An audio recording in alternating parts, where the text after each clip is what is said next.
Sabe uma coisa curiosa? Muita gente acha que química parece um pouco com cozinhar. E se pararmos para pensar, não é uma ideia tão errada assim. Hoje a gente vai aprender a acertar a mão na receita da natureza, desvendando como balancear equações químicas para que tudo saia perfeito. Então, será que é isso mesmo? Uma equação química é tipo uma receita? De certa forma, sim. Pensa só, os reagentes são os ingredientes e os produtos, o prato final. Só que na cozinha da química existe uma lei fundamental que nunca, jamais pode ser quebrada. E essa lei é a famosa Lei de Lavoisier. Pensa nela como a regra de ouro da nossa cozinha química. Imagina que a gente começa com 1 quilo de farinha. No final, somando o bolo, as migalhas e o que ficou na tigela, ainda teremos 1 quilo de matéria que veio daquela farinha. Nada pode simplesmente desaparecer ou surgir do nada. Ok, mas como a gente garante que está seguindo essa lei à risca? Bom, os químicos têm um truque na manga. É um método simples e ordenado para não se perder na contagem, um macete chamado regra do macho. E o passo a passo é esse aqui, ó. Primeiro, a gente acerta os metais. Depois, os ametais. Na sequência, carbono e hidrogênio. E por último, mas sempre por último mesmo, a gente deixa o oxigênio. Confia no processo. Seguir essa ordem vai evitar muita dor de cabeça. Chega de teoria, né? Vamos botar a mão na massa. Vamos aplicar a regra do macho num exemplo bem do nosso dia a dia, a queima do gás butano, aquele mesmo que tem nos isqueiros. Olha só a nossa receita inicial, do jeito que a gente encontra ela. A tabela não mente, a conta não fecha. Tem 4 carbonos entrando e só um saindo. 10 hidrogênios nos reagentes e só 2 nos produtos. Isso aí é uma afronta direta à lei de Lavoisier. Então, vamos consertar.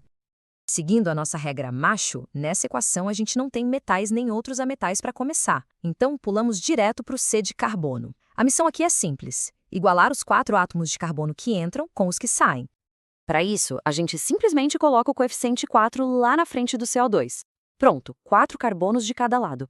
Mas calma, percebeu que isso mexeu na contagem de oxigênio lá nos produtos? Agora são 9. É super normal isso acontecer, não se preocupe. É só continuar seguindo a ordem. Próximo da lista, o hidrogênio. Temos 10 nos reagentes e apenas 2 nos produtos. Precisamos fazer esses 2 virarem 10. Colocando um 5 na frente da molécula de água, do H2O, a gente chega lá. Perfeito. Carbono e hidrogênio estão balanceados. Mas a contagem de oxigênio nos produtos subiu de novo, agora para 13, um número ímpar, o que nos leva para o passo final, que costuma ser o mais chatinho. Chegamos no oxigênio. Precisamos de 13 átomos de oxigênio do lado dos reagentes, para igualar os 13 que já temos nos produtos. O problema é que o oxigênio vem em pares, como O2. E aí vem o dilema. Que número multiplicado por 2 resulta em 13? Pois é, a resposta é 6,5, ou 13 sobre 2. Mas, espera aí, dá para ter meia molécula? Essa pergunta nos leva a uma questão bem importante sobre como a gente interpreta esses números. Porque, embora a matemática permita usar frações na representação de moléculas, a convenção química pede números inteiros. Funciona assim. Se a gente está falando de mols, que é uma quantidade gigantesca de moléculas, 6,5 mols, tudo bem. Mas se a gente está visualizando moléculas individuais, não dá para ter só um pedaço de uma. Por isso, o padrão, especialmente em livros e provas, é buscar os menores coeficientes inteiros. E a solução para esse impasse é surpreendentemente elegante. Para a gente se livrar daquela fração, é só multiplicar a equação inteira pelo denominador, que no nosso caso é 2. Isso elimina a fração e garante que a proporção entre os ingredientes permaneça perfeita. Então vamos lá. Multiplicando tudo por 2, a gente chega nesta equação final. 2 butanos reagem com 13 oxigênios para produzir 8 dióxidos de carbono e 10 águas. Agora sim, todos são números inteiros e a proporção está perfeita. E agora, a hora da verdade. Vamos conferir a contagem. Nos reagentes, 8 carbonos, 20 hidrogênios e 26 oxigênios. E nos produtos, exatamente a mesma coisa. A balança está em perfeito equilíbrio. A lei de Lavoisier foi cumprida. Nossa receita está perfeita. O método macho, ou método de tentativas, é incrivelmente poderoso e resolve a grande maioria dos casos. Mas, assim como na cozinha, algumas receitas mais complexas exigem uma ferramenta diferente. Para reações onde há transferência de elétrons, existe o método de oxirredução, ou redox. É uma técnica mais avançada que foca em como as cargas elétricas mudam durante a reação.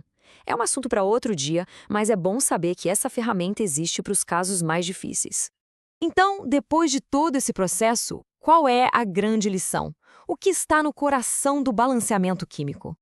Recapitulando rapidinho, balancear equações é sobre respeitar a conservação da massa. A regra do macho é o nosso guia. Os coeficientes nos dão a proporção correta na forma de números inteiros. No final, é uma contabilidade perfeita da matéria.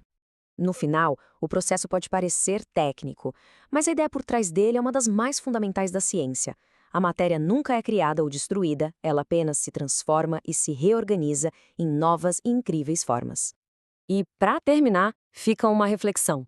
O balanceamento químico é, em sua essência, uma busca por equilíbrio. Onde mais no mundo a gente vê esse mesmo princípio em ação? Da ecologia até os nossos relacionamentos, essa busca por equilíbrio parece ser uma constante universal. Fica a pergunta para a gente pensar.